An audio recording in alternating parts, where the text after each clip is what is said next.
The Wyoming wind, a relentless sculptor of dust and despair, whipped around her. Clara's hand, calloused and trembling, found the cold steel of the revolver. A lone wagon approached, a silhouette against the dying sun. She aimed, a desperate prayer on her lips, ready to take what she needed. He stopped, raised his hands, and then a whisper of a smile touched his lips. He let her, but he knew something she didn't. The Wyoming Territory in 1881 was a land of stark beauty and unforgiving hardship. Sagebrush clung stubbornly to cracked earth, its scent carried on a wind that never truly rested. Distant mountains, jagged teeth against a bruised sky, promised nothing but more isolation. For Clara Wade, mid-30s, every gust felt like a personal assault, stripping away the last vestiges of hope she clutched. Her farm, a small patch of dreams near Bitter Creek, had been swallowed by debt and a particularly brutal winter, leaving her with little more than the clothes on her back and a gnawing emptiness where her future once lay. She'd walked for days, the hunger a dull ache in her belly, her boots worn through, her spirit frayed to a thread. She saw the wagon first, a lumbering shadow against the setting sun, kicking up a plume of ochre dust. It was a dry goods trader by the looks of it, laden with canvas-covered crates. A lifeline, or a final desperate gamble. Her fingers, stiff with cold and fear, tightened around the grip of the old Colt revolver she'd inherited from her father. It felt heavy, alien, a tool of last resort. She'd never pointed it at another soul, not truly, but the gnawing emptiness had grown teeth. As the wagon drew closer, she stepped out from behind a cluster of gnarled junipers, the gun raised, her arm surprisingly steady despite the tremor in her gut. "Step down, mister," her voice rasped, thin and reedy, betraying the grit she tried to project.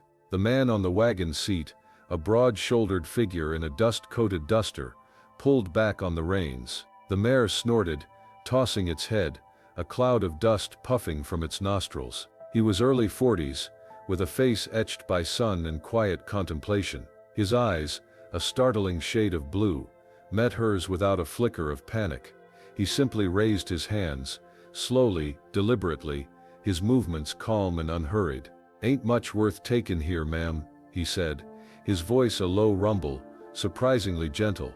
"Mostly flour, coffee, some bolts of calico, and a few tins of peaches." He paused, his gaze sweeping over her, lingering on her worn shawl, the hollows beneath her eyes. "You look like you could use a square meal more than a new dress." Clara's resolve wavered, his calm was disarming, his words unexpected. She'd anticipated fear, anger, maybe even a fight, not kindness. Her stomach gave a painful lurch at the mention of food. Just step down," she repeated, her voice a little stronger, trying to regain control of the situation and herself. He complied, his boots thudding softly on the dry earth. He was taller than she'd expected, but carried himself with an easy grace, not a threat. "Samuel Holt," he offered, extending a hand, then remembering her gun, let it drop. "Dry goods, from Laramie, headed towards Cheyenne, if the roads hold." Clara said nothing, her mind racing. Samuel Holt, a name. It felt strangely intimate in the vast, empty landscape. She kept the gun trained on him, though her finger twitched on the trigger guard. "What's in the crates?" she demanded, trying to sound authoritative. He gestured with his chin towards the back of the wagon. "Like I said, provisions, for folks who need 'em, and some who don't know they do yet." He paused, his blue eyes holding hers. "You hungry, ma'am? I got some hardtack and a bit of jerky, even some coffee, if you'd care for a brew." The offer hung in the air, a strange, almost absurd proposition in the middle of a robbery. Her pride warred with the desperate gnawing in her gut. She hadn't eaten a proper meal in days, not since she'd left the dust of her ruined farm behind, searching for something she couldn't quite name. A lost purpose perhaps, a lost sister who'd vanished years ago, drawn by the promise of gold in the Black Hills, leaving Clara alone to face the encroaching wilderness. Samuel seemed to read the struggle in her eyes. He didn't move, didn't press, just waited, a quiet patience radiating from him. The wind tugged at her shawl, a cold reminder of her vulnerability. She lowered the gun, just a fraction, her hand still gripping it tightly. "I need supplies," she managed, the words tasting like ash. "I figured as much," Samuel said, a faint, knowing smile touching his lips. He reached slowly into his coat pocket, pulling out a small leather-bound ledger. "Tell you what, ma'am, you take what you need, and when you're done, you can tell me your name. And maybe, just maybe, we can talk about what you forgot." He paused, his gaze steady, almost challenging. "You forgot one thing, my last name." The silence that followed Samuel's words was thick, broken only by the persistent whisper of the wind and the distant mournful cry of a coyote. Clara's hand, still clutching the revolver, trembled. "My last name?" she echoed. The question a raw whisper, distrust warred with a flicker of something she hadn't felt in a long time. Curiosity. Samuel nodded, his gaze unwavering. "Holt. It means something out here. A name carries weight, and a man who offers his name offers more than just a meal." He gestured towards a small sheltered hollow 100 yards off the trail, where a cluster of cottonwoods offered a meager windbreak. "Come on." Dusk's settling fast. No sense in freezing out here when there's a fire to be made. Clara hesitated, her eyes darting between him and the wagon. Every instinct screamed danger, warned her against accepting kindness from a stranger in this desolate land. Yet, the thought of another night spent shivering and hungry, alone under the vast indifferent sky, was a more immediate terror. Slowly, reluctantly, she lowered the gun, holstering it with a click that sounded unnaturally loud in the quiet. Samuel didn't press. He simply turned, unhitched the mare, and began leading it towards the cottonwoods. Clara followed, her steps tentative, her senses on high alert. The air grew colder with each passing minute, the sky deepening to an inky black, studded with a million pinpricks of light. The scent of sagebrush intensified, mingling with the promise of wood smoke. Soon, a small fire crackled to life, casting dancing shadows on the gnarled trunks of the trees. Samuel moved with an easy efficiency, setting up a small canvas lean-to, unrolling bedrolls, and then, to Clara's surprise, pulling out a small cast-iron pot. The aroma of coffee soon filled the air, rich and inviting. He offered her a tin cup, its warmth seeping into her chilled fingers. "Reckon you'll eat or keep starin' at that gun?" Samuel asked, his voice soft, as he handed her a plate piled with beans and a thick slice of jerky. Clara took the plate, her stomach roaring its protest. She ate slowly, savoring each bite, the simple food tasting like a feast. The fire's smoke stung her eyes, but it was a welcome sting, a sign of warmth and temporary respite. "Clara," she finally said, her voice barely audible. "Clara Wade." Samuel nodded, a small acknowledging smile on his face. "Pleasure, Clara Wade." He watched her for a moment, his blue eyes perceptive. "Hard road, by the looks of it." She flinched, a raw nerve exposed. "My farm, near Bitter Creek, Harlan Voss." He took it, said I owed more than I had. The words tumbled out, fragmented, laced with bitterness. "And my sister, Lila, went to the Black Hills years ago, never heard from her again.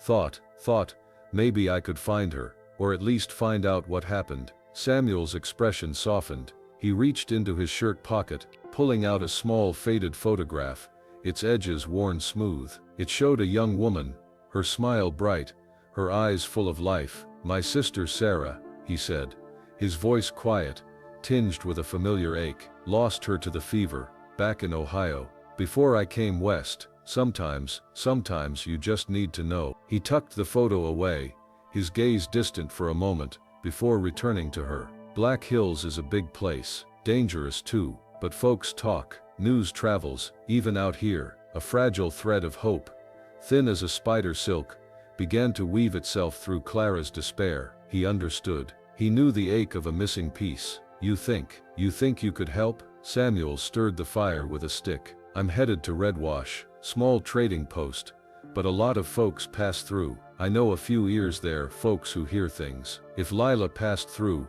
or if anyone knows her whereabouts, they might have heard." He looked at her, his expression serious. "But it's a long ride, and I could use an extra pair of hands, someone to help with the books, keep an eye on the wagon." "A partnership, Clara Wade." A fair exchange. Clara considered it. The offer was tempting. A chance to move forward, to find answers, without having to resort to the desperate measures that had brought her to this point. But trust was a luxury she couldn't afford. What was his angle? Why this unexpected generosity? "What's the catch, Samuel Holt?" she asked, her voice sharp with suspicion. He chuckled softly, a low rumbling sound. "No catch, Clara, just a belief that sometimes, folks need a hand up, not a hand out, and a man traveling alone can always use company, especially when that company knows how to handle a colt." He winked, a flash of humor in his eyes. "Besides, Red Wash ain't exactly a Sunday picnic. It's a rough town, and the man I know there, well, he's got a reputation, not one for the faint of heart." As if on cue, a faint, rhythmic thudding began to echo from the distant trail, growing steadily louder. Hoofbeats, more than one. Clara's head snapped up, her hand instinctively going to her holstered revolver. Samuel's easy demeanor vanished, replaced by a quiet alertness. He reached for his own rifle, leaning against the wagon wheel. The sound grew, closer now, unmistakable. A small group of riders, approaching fast, their presence a sudden, unwelcome intrusion on the quiet night. The rhythmic thudding grew louder, a drumbeat against the vast silence of the Wyoming night.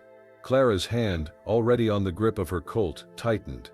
Samuel, his rifle now cradled in his arms, stood by the wagon, a still, watchful presence. 3 figures emerged from the darkness, indistinct at first, then resolving into men on horseback, their silhouettes stark against the faint starlight. They were rough-looking, their faces shadowed beneath wide-brimmed hats, dust clinging to their coats. Drifters, perhaps, or worse. They reined in their horses a dozen yards from the camp, the animals snorting, their breath pluming in the cold air. "Evenin'," one of them called out. His voice gravelly, "Smelled coffee. Any to spare?" Samuel's voice was calm, steady. "Always. Pull up a stump, gentlemen." He didn't lower his rifle, nor did he raise it. A silent understanding passed between them. Clara remained by the fire, her body tense, ready to move. She watched their eyes, searching for malice, for recognition. They seemed to scan the camp, lingering on the wagon, then on her. "Just passin' through," another rider drawled, his gaze fixed on Samuel.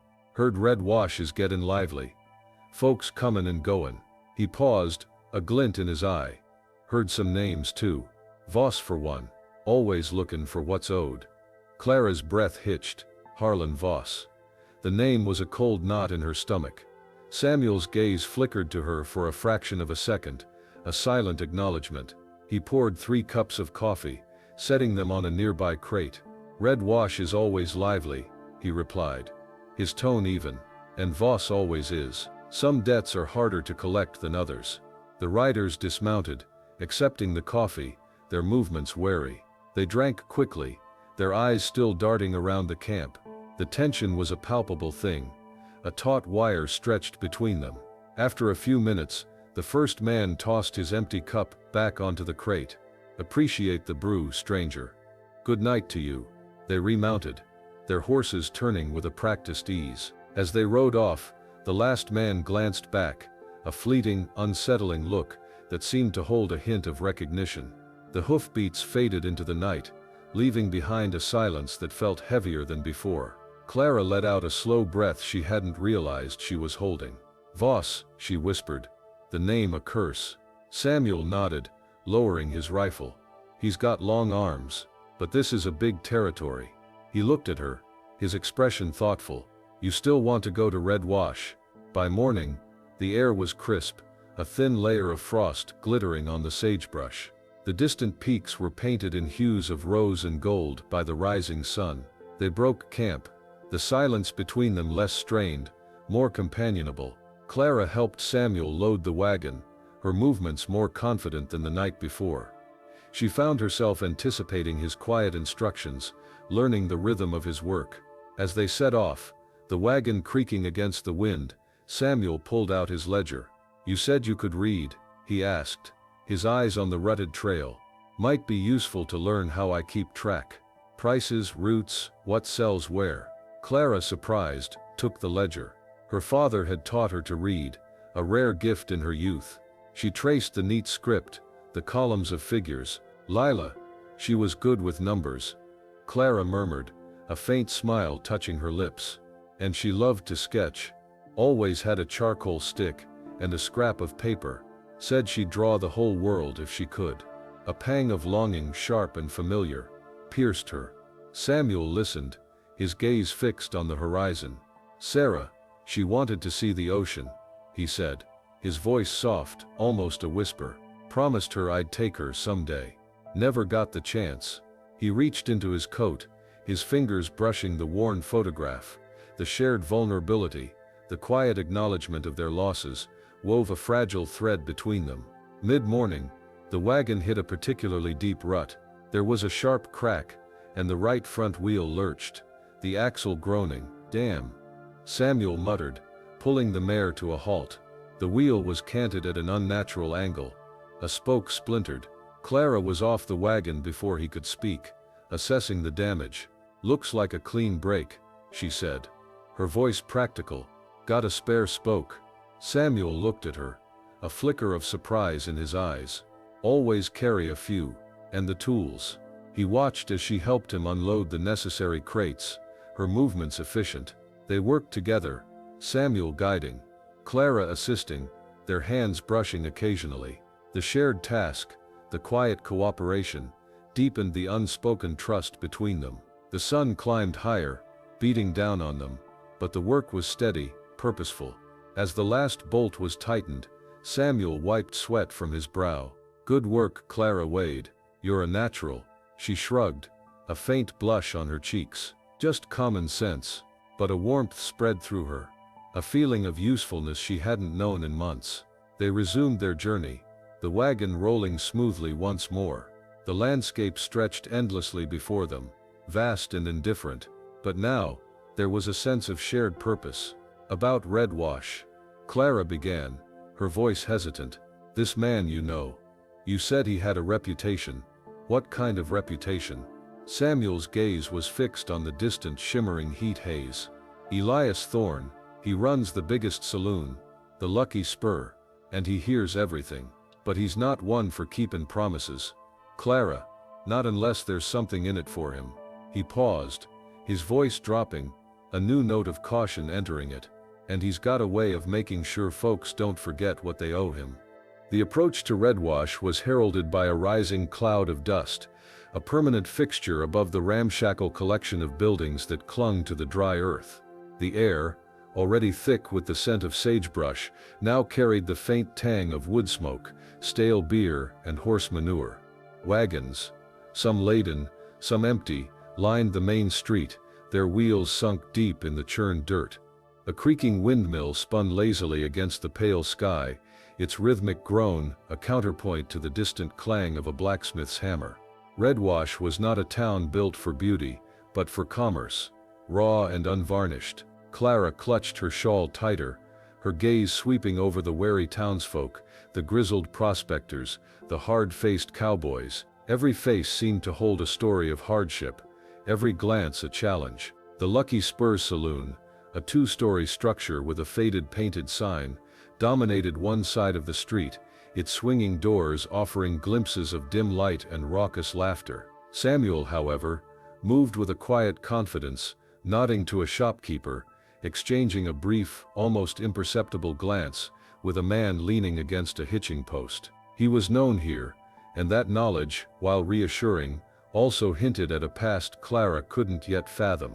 They tied the mare to a post outside the Lucky Spur. The saloon's interior was a cacophony of sound, clinking glasses, shouted conversations, the off-key plunking of a piano. The air was thick with tobacco smoke and the cloying sweetness of cheap whiskey. Whiskey-soaked floorboards creaked underfoot as they stepped inside. Clara felt every eye on her, a lone woman in a place clearly not meant for her. She kept her hand near her holstered Colt, her jaw tight. Elias Thorne was exactly as Samuel had described, and yet more. Mid-50s, with a shock of silver hair combed back from a high forehead, and eyes that missed nothing, even as he offered a wide, practiced smile. He stood behind the long polished bar, wiping it down with a rag. Samuel Holt, he boomed, his voice surprisingly rich, carrying over the din. Thought you'd forgotten the way to civilization. Never forget a good customer, Elias, Samuel replied, his tone even, but his eyes held a guarded caution. Got a proposition for you. And a question. Thorne's gaze flickered to Clara, a speculative glint in his sharp eyes. And who's this lovely addition to your travels, Samuel? Ain't often you bring company. Clara Wade, Samuel introduced, his hand resting lightly on her arm, a subtle gesture of reassurance. She's looking for her sister Lila. Heard you might have heard tell of her. Thorne leaned against the bar, his smile widening, revealing a flash of gold tooth. Lila, you say? A quiet girl, with a knack for drawing, perhaps? Passed through here a few years back, if I recall. Headed north towards the Black Hills, like so many fools chasing dust and dreams. He paused, his eyes narrowing slightly. Information ain't free, Samuel. You know that. Especially when it's about folks who don't want to be found. Clara stepped forward, her voice firm despite the tremor in her hands. What's your price, Thorne? He chuckled, a dry, rasping sound. Direct, aren't we? I like that. My price, Miss Wade, is a favor, a small delivery, nothing dangerous, for a man of Samuel's capabilities. A package, to a certain ranch, not far from here. A man who owes me a considerable sum. Before Samuel could respond, a burly red-faced man stumbled from a nearby table, nearly colliding with Clara. Watch where you're going, little lady. He slurred, his eyes lingering on her with an unpleasant leer. Or maybe you ain't looking where you're going at all. Clara didn't flinch. Her hand moved, not to her gun, but to her side, her stance firm. I'm looking exactly where I'm going, mister, and you're in my way. Samuel stepped smoothly between them, his presence a quiet wall. He's with me, he said to the drunk, his voice low, devoid of threat, yet carrying an undeniable authority. The man hesitated, met Samuel's steady gaze, and then, with a grunt, stumbled away. Clara felt a surge of gratitude, a deepening of the fragile trust she was building in him. Thorne watched the exchange, a flicker of approval in his eyes. See, Samuel, she's got spirit, a valuable asset. He turned back to them. About that package, it's a ledger mostly. Records of debts, needs to go to Harlan Voss's ranch. He's been slow to pay his dues. Clara's blood ran cold. Voss, the man who took her farm. This was no coincidence. Voss, she choked out, her voice tight. Thorne's smile didn't waver. The very same. He's a hard man, but he respects a direct approach, and a man who delivers what's owed. He reached under the bar, pulling out a small leather-bound sketchbook. This was left behind by a girl who matched your sister's description. Said she was headed to a mining camp called Whisper Creeks further north. Said she'd be back for it. He slid it across the bar. Clara snatched it, her fingers trembling as she opened it. Inside, the familiar delicate sketches of wild flowers and distant mountain peaks. Lila's hand, unmistakable, but on the last page, beneath a hurried sketch of a lone gnarled tree, was a single stark word, scrawled in charcoal, trapped. Thorne leaned closer, his voice dropping to a conspiratorial whisper. That package goes to Voss himself, Holt, and I'll tell you everything I know about Whisper Creek, and the men who run it. The dust clung to everything at Voss's ranch, a fine pervasive powder that coated the gnarled cottonwoods, the sagging fences, and the very air itself. It was a stark, unforgiving place, reflecting the man who owned it. The main house, a squat, unpainted structure, sat amidst a scattering of outbuildings, all bearing the mark of neglect and hard use.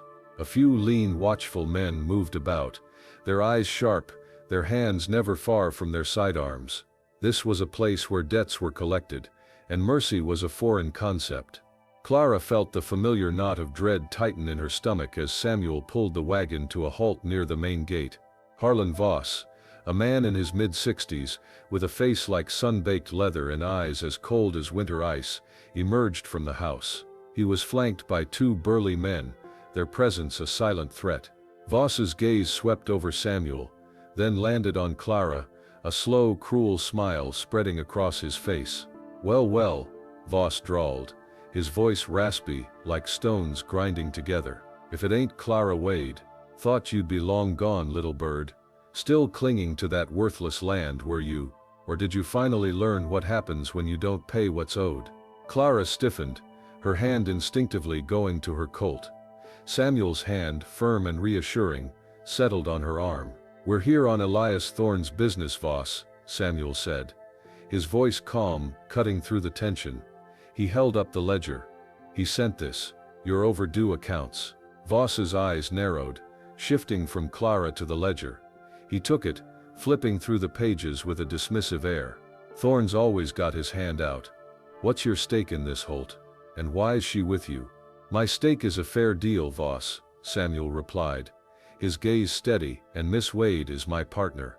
She's looking for her sister, Lila. Thorne mentioned you might have heard something. Voss barked a laugh, a harsh, humorless sound. Lila, ah yes, the little artist. She owed me too in a way. Ran up a tab at the Lucky Spur, then vanished. Last I heard, she was up at Whisper Creek, working off a debt to a man named Silas Black. Runs the mining operation there. Not a place for a woman, especially one who can't pay her way. He tossed the ledger back to Samuel. You deliver this, and I'll consider your debt to Thorne settled, and you can take your partner and her sister and be gone from my sight.